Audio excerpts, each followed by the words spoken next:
welcome to another edition of Grandstanders Live. I'm your host, Scott Kerman, and I'm joined by my usual cohort, Uncle Joe McLaughlin. Well, we have another great show for you tonight. So, Uncle Joe, let's get it started. We start with the Boston Red Sox, and we've been just riding high, Uncle Joe, all year with the Boston Red Sox. Now, all of a sudden, we have faced adversity.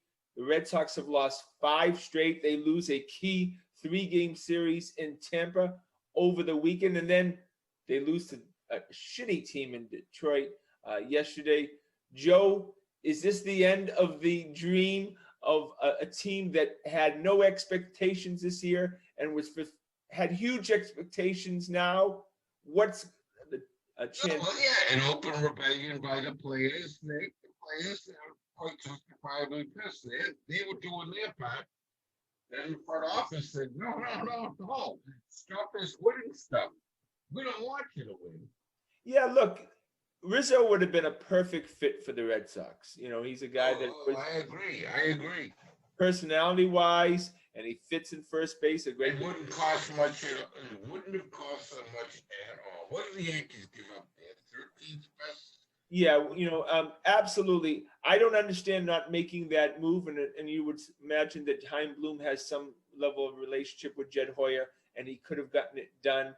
He didn't get it done, and all of a sudden Rizzo's hitting home runs left and right over the weekend against the Yankees, and the Red Sox get Schwarber. He's sitting there in the dugout. And more importantly, above and beyond that, he got Tannehill and Sale got both to come back. But Hulk is completely stretched out, ready to go, and he starts Garrett Richards last night. Yeah, well, that's on Alex Cora. That's a Cora thing. Oh, I don't know about that. I think Heim that's the guy he paid the most for, and that cheap bum wants to get some money's worth out of him.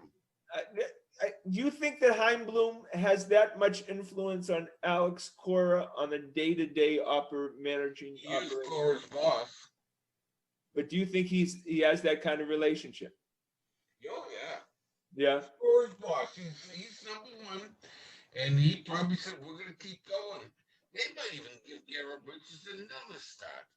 Yeah, I think Erod should be on thin ice, too. Well, how should have gotten that start last night? I agree with you.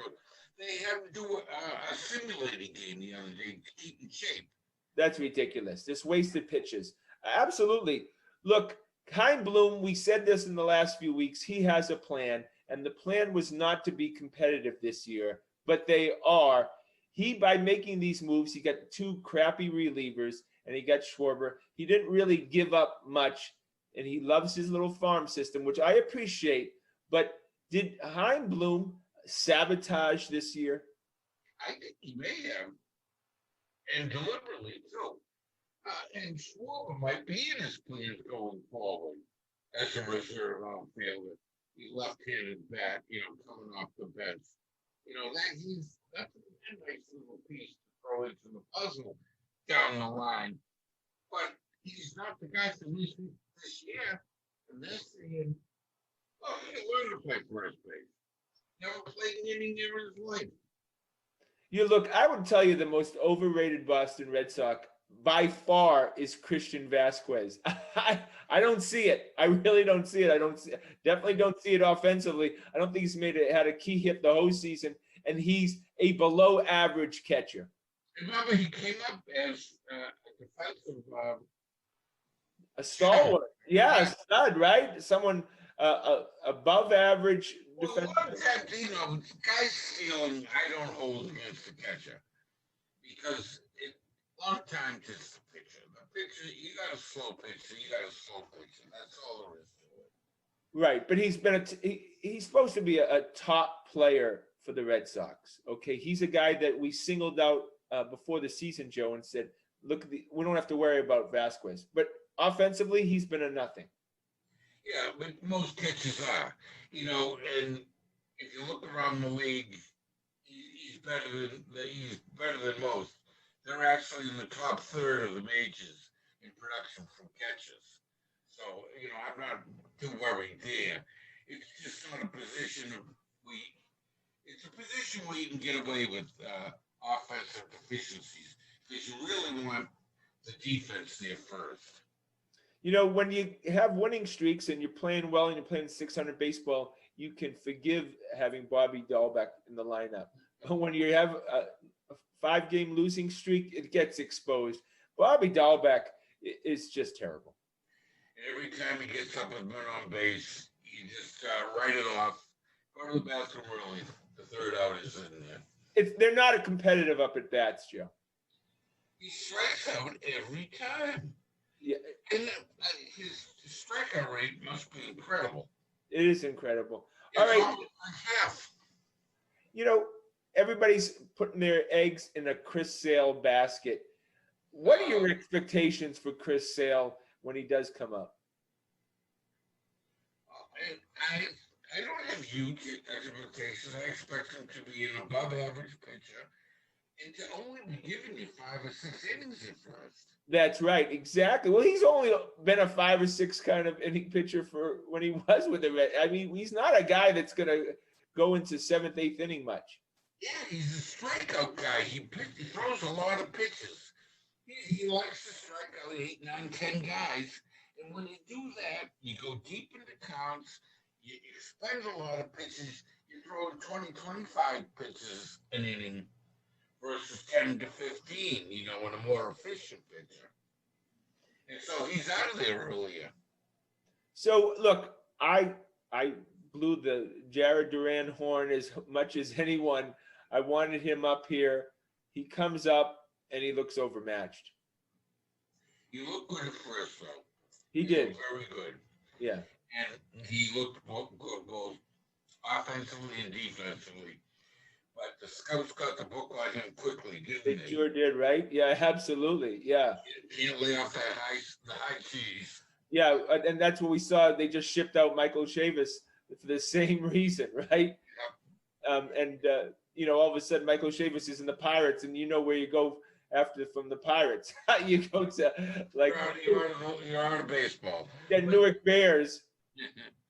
But you know, the Red Sox hitting coach has to take him aside and get him to be a little more judicious as a player. And lay off that stuff. Don't chase so much. Yeah, that's a great question. I don't even know who I have to be honest with you. I don't even know who the Red Sox hitting coach is, but he's doing a terrible job. Yeah. And these young guys are coming up swinging like Yogi Berra wildly at everything that comes anywhere near the plate. Yeah, there was a game over the weekend against Tampa, and they swung at like 26 pitches that were out of the zone, and that's just not acceptable. Yeah, it looks like they're swatting at flies out there. Yeah. They've got to calm down a little, you know, stay within themselves a little bit more. You know, there's guys on that team like Martinez and Bogarts are very conservative with their strike zone. You know, they stay within themselves. Well, Xander's been quiet. Xander's been quiet for a long time, Joe. I think he's got it. You know, they talk about the wrist injury. The wrist there. He should sit him down for 2 weeks. Put him on the injury list, bite the bullet. Yeah. Because remember, what was it, 2 years ago, he had that same sore wrist, and he stuck up the whole year. Because they never sat him down. Yeah, he's a guy who probably would warrant a cast for 7 to 10 days. Yeah, if that makes him feel better, you know, getting a little medical attention, makes, you know, a little placebo of a placebo cast. Yeah. Make him feel good, do it. Put him Absolutely. on the 10-day. Put him on the 10-day. Xander, go home. Don't be on the road trip. Stay home. And he'd probably get a rejuvenated guy. Yeah, well, look, needless to say, the wrist is probably the most important part of hitting, you know, and especially for a guy like Xander, who's able to stay back there, and he's just fantastic. Yeah, quick wrist that's his strength.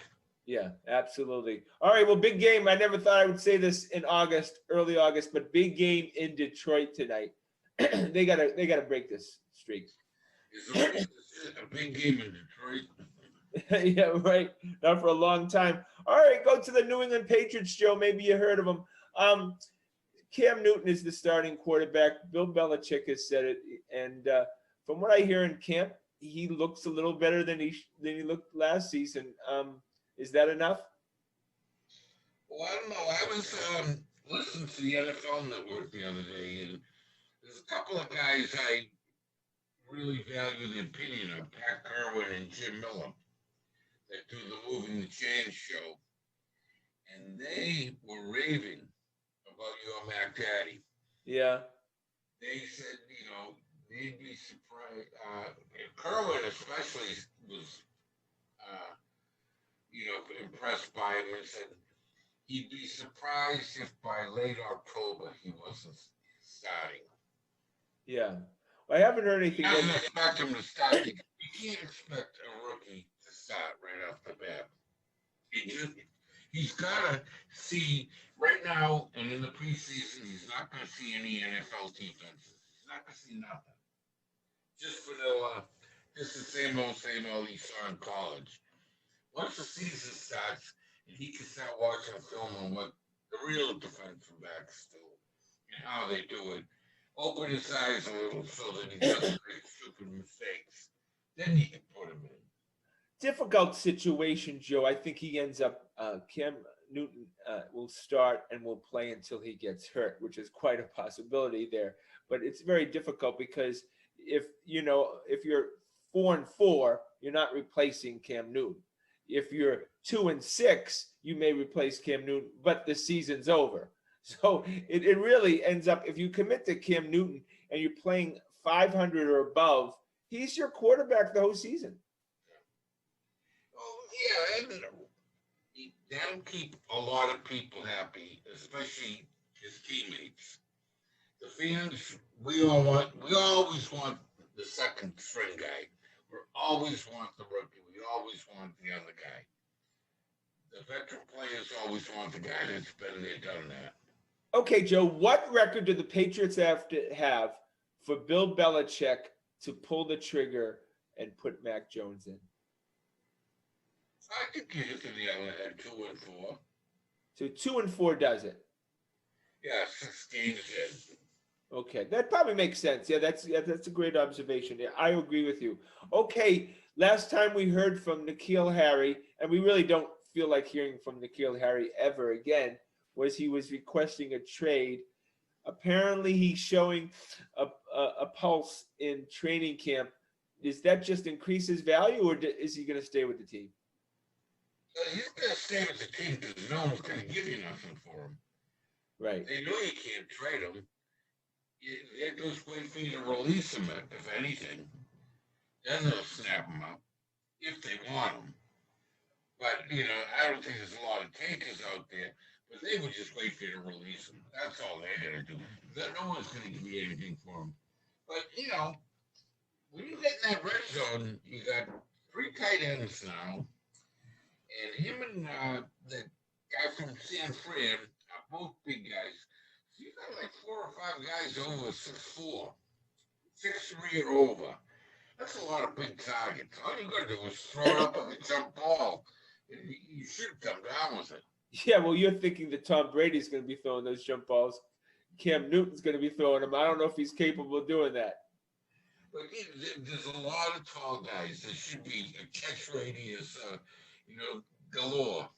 Absolutely. Against 5'10", 5'11" cornerbacks, Yeah, well, obviously, too, if you're in the red zone as far as blocking, you have a lot of these big kids who can block and then go out for a pass, too. So you have a lot of options and keeps the defense on their toes. I'd love to see Cam Newton and you bring in you go 12 or 13, at least 12, probably 13 personnel. Can you imagine 3 tight ends blocking down on, say, the left side, and he just walks in behind them? Oh, I know, right? And then Trent Brown. Oh my God! Trent Brown flanked by a couple of big tight ends, 6 foot, 100, You think any defensive? You think anyone in the defensive backfield or the safeties are going to even come up and even try to take those guys on? They're just going to fake like they're taking a block. They're just going to go down. babies. Yeah, They live to fight another day. yeah, that's for sure. All right, well, look, I was very happy when the Patriots, as a lot of people were when they drafted Christian Barmore out of Alabama. Seemed like a first He round got pick. hurt today. He got hurt again today. Yes, I guess his toe. Yeah. Oh, but I hope it's not a turf toe. no, he got hurt yesterday, but he's been back. Yes. He did practice today. I thought I had read that. Um, Apparently, yeah, he's with the starting unit. This guy is going to be a stud. Yeah. Well, let's hope so. But they did strengthen that defensive tackle position because it was woeful last year. They Oh, couldn't stop anything. Anything up the middle was 5 yards, 6 yards every time. they were Brookline High School size. They were so undersized. Oh Um, yeah. Well, the whole front seven was undersized, unfortunately. They added a lot of size with just Hightower and Van Noy and Judon. You know, supposedly Winovich put on a lot of weight, and then the three tackles they picked up. yeah, absolutely. No, I'm looking forward to seeing what the defensive line can do. And Barmore has a feeling to me, and obviously, I'm putting him in the rarefied air of a Richard Seymour. Oh, a big Vince. Big Vince. That would be even better. Yeah, right. Yeah, right. Yeah, right. But smaller than Vince, right? Yes. Yeah, absolutely. All Not right. many people of Vince's size. All right. We have to do it, Joe. We have to go and talk about the Boston Celtics. This breaking news from the Grandstanders live desk. Enes Kanter is back. I mean, just temper your enthusiasm. I don't want Yeah. anyone to get too excited because the Celtics will corner the market in backup centers uh, who play no defense.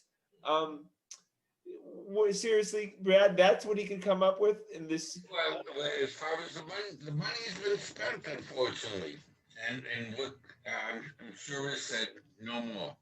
Not this year, anyways. Wait till Marcus is off the books. Al Horford's off the books, which is those two are off the books next year. And his Cantor would be off the books. I mean, a lot of guys are going to be off the books next year.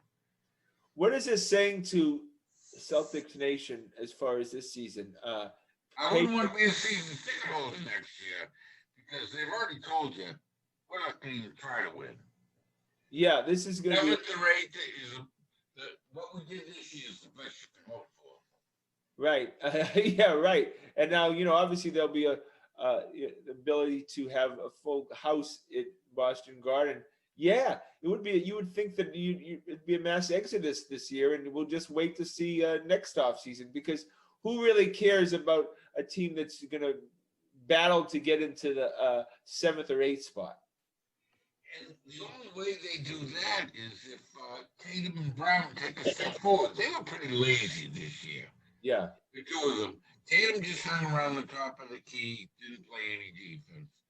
Brown loved that spotting up in the corner and loafing back on defense. They didn't really, until the playoffs, they really weren't turning it on at all. They were sleepwalking through the season.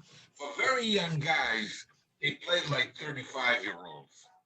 And Marcus Smart, oh my God. Can you imagine this year? It's going to be basically just a salary run for him. And, or of course, he's going to spend the whole year trying to convince Celtics fans that they must re sign him to a 4-year, $80 million deal. Oh, he is trying to get the extension. But, and so it will, Rob Williams, I say prove it first. And if worst comes to worst, they got Devin Richardson, two defensive-minded guards that can take his spot. They're not as good as him, but in a pinch, between the two of them, they'll equal him, and they can save the money and use him as trade bait. He'll be an expiring contract at the trade deadline, and he'll be attractive. I think Because I think he thinks he's going to get. Hey, if someone wants to give him max money or close to it, God bless him. Let Marcus go make a ton of money. He's been an exciting player here. I've loved watching him. but I don't think he's worth it. No, no. And hopefully they can do some kind of for him, unlike all the other stars that have walked out and we got nothing.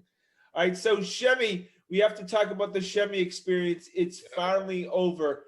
Uh, would you consider, for as much as time as he played, was Shemi one of the worst Celtics you've ever seen? Yeah, and thank God, and Brad got rid of a lot of Danny's second round picks this week. Taco and Trey Waters, they all got the bums rush.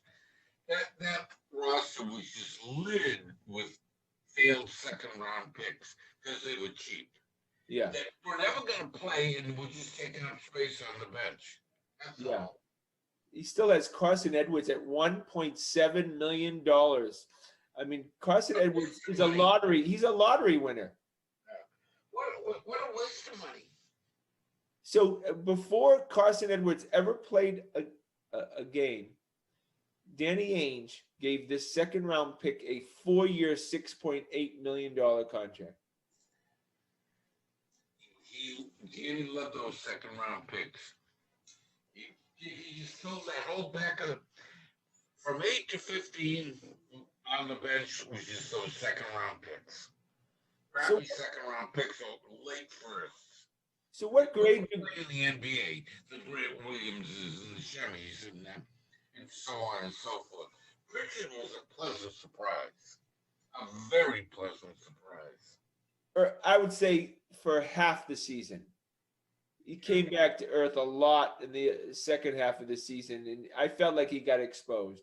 Well, yeah, I think as a rookie, I think he was used to playing that many games and that many days. That's the NBA schedule is a grind, especially last year when it was compressed.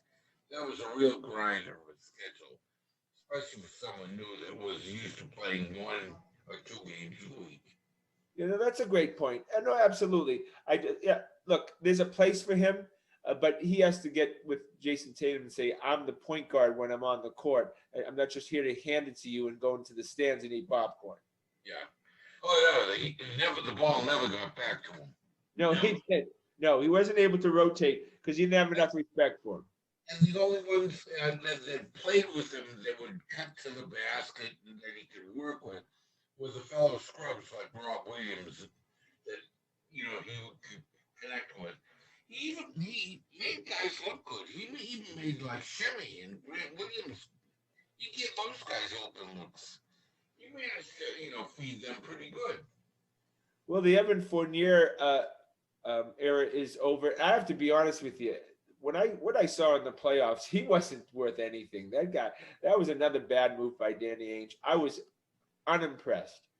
As soon as a striker shooter. When he's on, and you ride him, that kind of thing. The Knicks needs anyone who can put the ball in the net.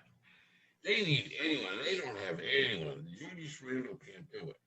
Well, that was a huge deal for him. God bless him. I mean, to get $78 million from anyone for Evan Fournier, oh my God. In the 80s, would you take Jerry Seasting over Evan Fournier? I'm serious.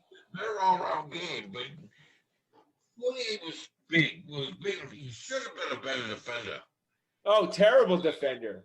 He should have been a better defender, with the tools he had, and he wasn't.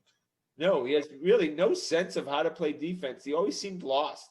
Yeah, well, I don't think that anyone ever asked it of him. Yeah. So what's the grade you're giving Brad Stevens since he took his new position? Oh, I have to give him an incomplete. I like the way he started. He was given limited resources, and he used every last one as soon as he could. When the market was the biggest, got his coach, got a couple of people when he could. Made the trade, got rid of Kemba. Did I hear that right today? Kemba's with the Knicks now? He got bought out, and then he's going to sign with the Knicks. Kemba's going to get richer now. So think about it. He probably gave him a couple million so they could get out, but they gave him $4 million, and now he signs a $8 to $9 million contract with the Knicks. He wins out. Yeah, well, good for him. I don't mean Jefferson. I got nothing against Kemba. It was just a terrible contract. It was an albatross around the neck of the Celtics. They never were going to win with that contract on their books. So think about it. OKC spent $74 million to get the 16th pick in the draft. I don't know what they and they've got so many draft picks. What do they have? 15 draft picks and Yeah, I don't. Right. number ones in the next 5 years. He's like Danny. This guy Presti's like Danny. He's just collecting draft picks and accolades for collecting draft picks. And as we saw with Danny, anything outside of the top three doesn't even bother. Yeah, I know it's true.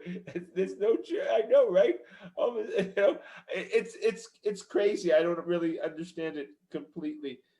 Danny Ainge, as we go along now, history is treating Danny very poorly each day, isn't it? Yeah. Well, I think he got. I think Danny's a nice guy. I think he was just got a little too complacent. He'd been in the job too long and wasn't doing it anymore.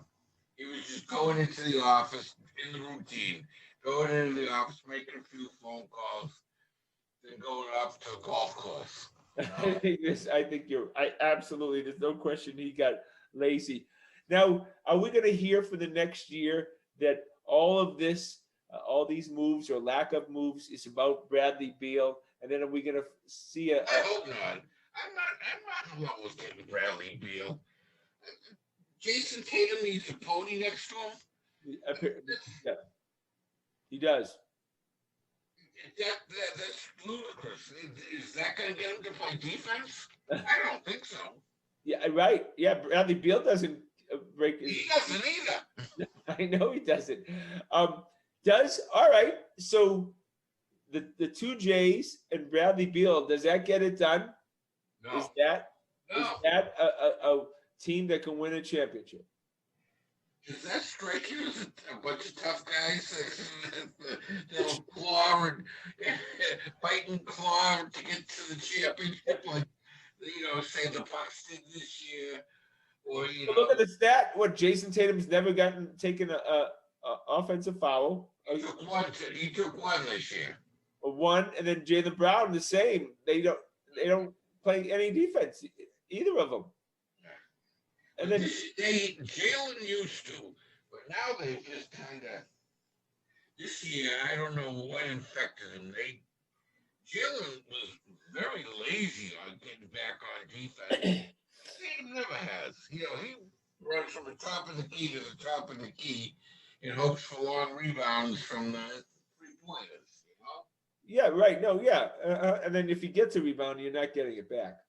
Yeah, well, he's 6'11". He should be getting those rebounds, out jumping the Kembas of the world.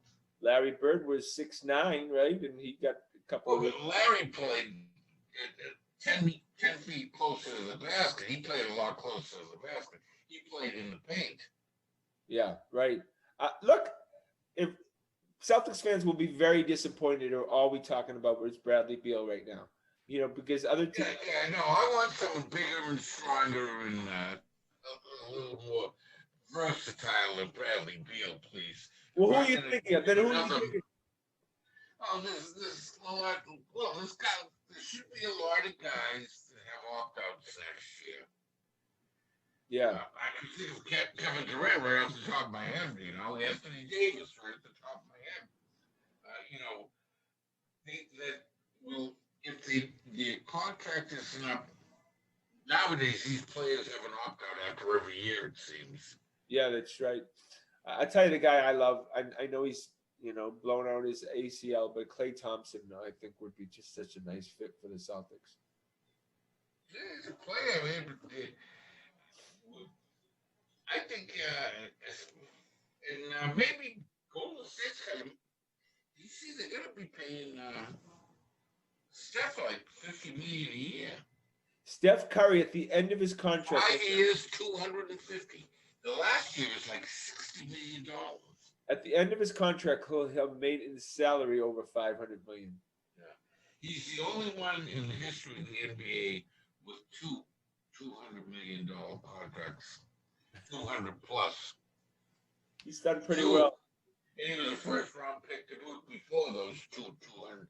This one's 250. I forget what the other one was. Yeah, I don't know what that last couple of years is going to look like, but he'll be shooting from 60 40. million. The last year on this one is 60 million guaranteed. 60 million. He'll be shooting from 45 feet by then.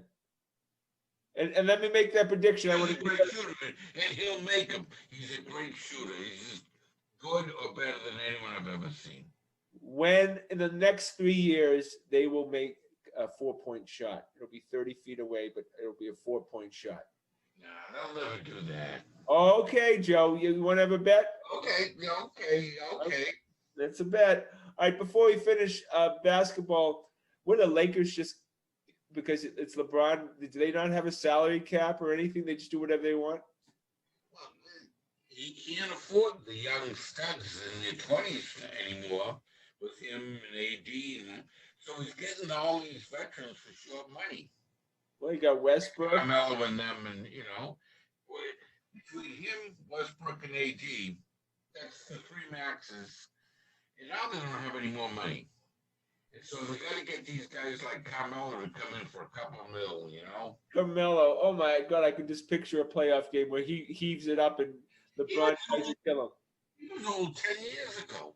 Oh my God. 40s. We want Carmelo to take the final shot. Sure, we all want, as an opponent, we all want him to take it. We all want to take it, please. Oh my, and he will do it, trust me. Yeah, just throw it to him. Doesn't matter where he is on the court, he'll take it. So the Lakers going to play with more than one basketball? Because I don't know how Westbrook, Davis, Carmelo, and LeBron get along. Well, supposedly Davis has already said he'll play center more. You know how he doesn't like to play center. He wants to be a power forward. He wants to face the basket. He said because of Westbrook, he'll sacrifice and play with his back to the basket. I'll believe it when I see it, because then he's not going to want to when it comes to shove next year. In 82-game season, he's gonna say no. Because he's not going to want to get beat up. Yeah. I mean, this is Anthony Davis. There's no more pathetic individual who plays in sports who's injured every 5 seconds than Anthony Davis. Yeah, and when you live your life in the paint here, those big guys are shoving you around and kneeing you and elbowing you, and you get lots of swords. You think he's going to play Embiid straight up? You got to be kidding. You think he's going to? Embiid's a lot stronger, bigger and stronger. Oh, he's not going to get anywhere near Embiid. He's going to, Embiid. He'd feel like he went 10 rounds. I know, absolutely. Embiid. All right, we finish up with the Boston Bruins. Look, we follow all the teams, of course, very closely. I still can't decipher all the moves they made.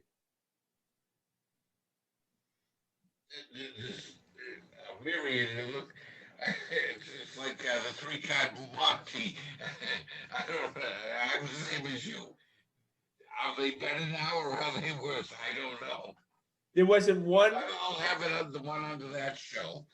Everybody just turned to Don Sweeney and goes, "Can you just tell us if you got better or not?" It just doesn't. I don't even understand it. Signing Taylor Hall makes the Bruins a better team moving forward. Other than that, it's probably a wash. Yeah, I like the re-signing of Riley. I like the signing of Foligno. I think maybe put him on with Taylor Hall, or maybe bring Coyle up to the second line. Coyle's got to step it up. Last year, he took a big step back. And they still need another. Playing on the third line, but they need a sharpshooter. They just need. Well, that's Taylor Hall. That's Pasternak. These are sharpshooters. Marchand. They got some guys on the first two lines. Right, but they need. Look, they got no production in the playoffs from the third and fourth line at all.